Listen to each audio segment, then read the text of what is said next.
All right. How about this? About 900 conservative Christian leaders gathering right now at a hotel in Times Square for an honest, clear, and direct conversation is how it's billed with Donald Trump. The event giving faith leaders a chance to better understand Trump as a person and as a candidate and to present their concerns to him as well. Among those attending, former backers of the Cruz campaign.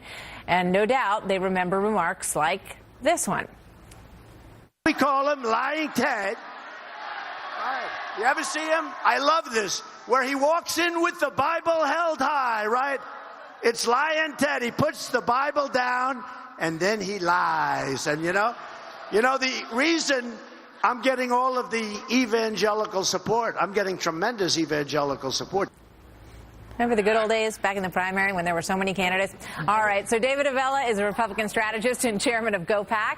Julie Roginsky is a Democratic strategist and Fox News contributor. Welcome to you both. So, good morning. So, David, let me start with you. What do you think is happening in there right now?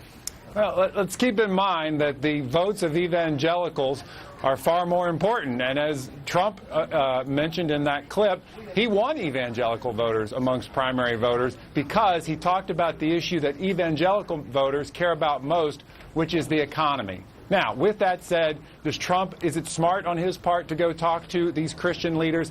Absolutely, because they see the majority of their time and their prism is focused on the pro-life issue and Christian rights, and are people going to be able to practice their faith here in America? A message he talked about just a few weeks ago with a different group of Christian leaders. And on that account, there is no choice. It is a clear choice as to who they will be for in the general election. It's Donald Trump, not Hillary Clinton. Yeah, but the big question is, turnout, enthusiasm, whether or not they can fire up evangelicals who in some cases have stayed home to some extent during prior election cycles. And the people who turn out for primaries, Julie, are, a very small percentage of people who come out during the general election. So there's some big issues that Donald Trump has to convince them that they should be enthusiastic about him on today. Well, that's absolutely true. And if you watch Tony Perkins today on Maria Bartiromo's show on Fox Business, what he essentially said, and I think he speaks for a lot of evangelicals who are not Trump supporters, is that he has to convince them, as you pointed out, to come out and work for him. The evangelical community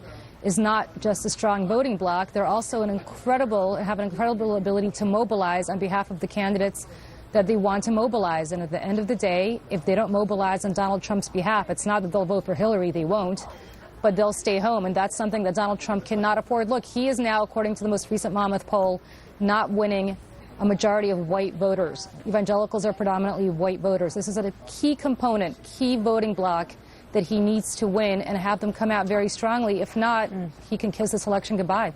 Yeah, I mean, I believe he was winning white voters in the Quinnipiac poll that we saw this morning.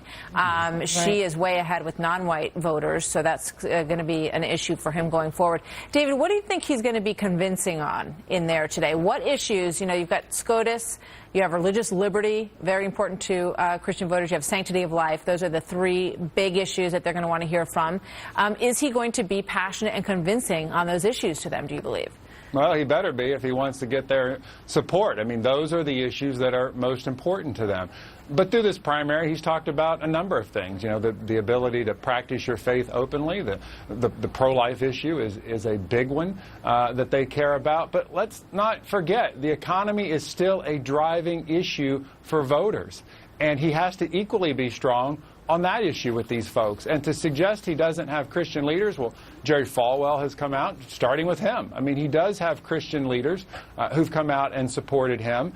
And look, again, if you're looking at motivation, the motivation is if Donald Trump doesn't win, Hillary Clinton does. And she will do everything against what Christian leaders are hoping our next president will pursue, which is the ability to practice your faith and protecting the unborn child. Yeah, I mean, there's no doubt that just straight on the issues that this is a group that would be not likely to support Hillary Clinton and would be more likely to support Donald Trump. But it's all going to come back to enthusiasm and how ramped up they can get for Donald Trump, how much money they'll turn out, how much they'll get voter turnout. Let's take a look at a quote here from Bob Vanderplaats, who's a former Cruz supporter and obviously a very prominent name in this community, the president and CEO of the Family Leader. He says, to be clear, the meeting is not a fundraiser nor a political rally. It is not an endorsement of Donald Trump, nor do I plan to leave the meeting with an endorsement announcement. So reluctance there, Julie, but maybe he'll be won over.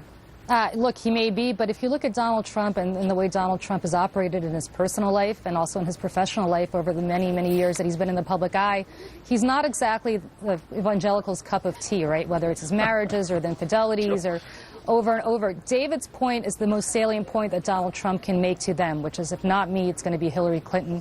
So hold your nose and vote for me. But as you pointed out, Martha, there is a huge, huge, huge enthusiasm gap here that other candidates on the Republican side haven't experienced, that I think a Ted Cruz would never have experienced from this community.